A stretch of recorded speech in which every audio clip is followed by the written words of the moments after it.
Hi guys, tara samahan niyo ako at pupunta tayo ngayon sa airport dahil ihahatid natin yung kapatid namin na si Orly dahil babalik na siya sa ibang bansa which is Croatia para mag-work.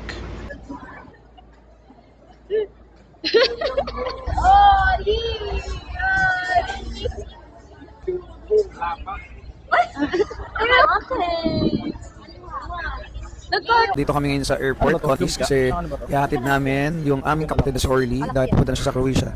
Ayan. So, interview lang natin siya ng mga naging experiences niya sa 3 weeks na dito sa Pilipinas kasama namin. Thank you. Nabalik ni Orly, may baby. Kamusta naman ang pagbabalik ng Pinas? Kumusta? Masaya. Kasi nakita ko uli yung mga mahal ko sa buhay. Saka madaming nabago simula nung umalis ako. May kasal na, meron lang magkaka-baby na. May business kasi siya. Nag-aalala kayo? Natutuwa lang si Orly dahil ang daming changes sa loob ng 2 taon. Di ba tama? 2 years ba, Orly? Almost. Almost 2 years siya nasa Croatia. Yung mga na-miss mong pagkain, na-miss mong ginagawa dito sa Pinas. Na-miss kong ginagawa siguro tulungan siya sa cakes niya. Kasi ayun yung dati mong ginagawa. Kahit pagbalot lang ng cakes or pag-deliver, pagbigay sa mga lalamove driver, grab driver, natuwa akong tumulong sa taong mahal ko. Tapos mga na-miss kong pagkain, mga kakanin. Kaya yung mga post ko sa dump ko, puro kakanin. It's mga suman, kahit siomay, balot. Ayun. Kasi super mahal niya sa Croatia. Ang isang balot sa Croatia sa 300 pesos. Message ko kaya siya, sana pagbalik ko, bet ka na bet or it's either OJT or tapos ka na sa pag-aaral mo, graduate ka na para wala na din ako babayadan monthly.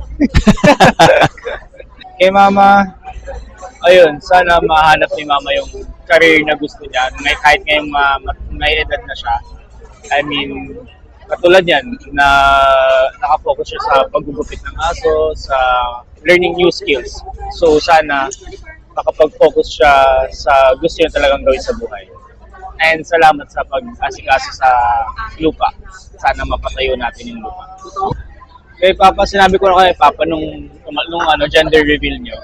Sinabi ko na kay Papa na mag-focus siya sa pagpapagaling, sa pag-therapy, kahit mahirapan siya, sana pagtuunan niya ng pansin para gumaling siya. Ayun. So, yun lang guys. Mamaya ihatid na siya pero kakain muna kayo dito sa Contis dinner. Yan, si Zen, si Cha, si Zonya, si Orly, syempre kami. Ayun, so sa'yo mo sorry. Hirapan na naman.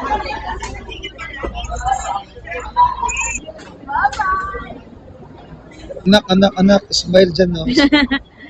Nanaiyak siya. Uy, ano to? Manyari Joe, mo ka Joe, nakagano. Yan. Ano patay si Kuya? Patay na ako. Ako rin ba? 1, 2, 3. Mami Oni. Ang mga Pinoy yan talaga.